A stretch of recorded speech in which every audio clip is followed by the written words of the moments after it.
আসসালামু আলাইকুম রহমতুল্লাহ। প্রিয় বন্ধুরা, যারা জান্নাতে প্রবেশ করবেন তাদের সবচেয়ে বড় নিয়ামত হলো আল্লাহর দিদার লাভ করা। তাই আমরা সবাই আল্লাহর কাছে এই দোয়াটা করব, হে আল্লাহ, আমাদেরকে জান্নাত নসিব করাইয়েন এবং আপনার দিদার লাভে জন্য যুক্ত করাইয়েন, আপনার দিদার লাভ করাইয়েন, আপনার দিদার লাভে অংশগ্রহণ করাইয়েন। এই দোয়াটা সবসময় করব ইনশাআল্লাহ।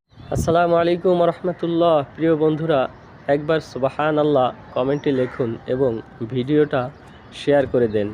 আপনার শেয়ারের কারণে যদি আরও 100টা ভাই সুবহান আল্লাহ লেখার সুযোগ পায়, তবে ওই সওয়াবও আমরা পাবো ইনশাআল্লাহ।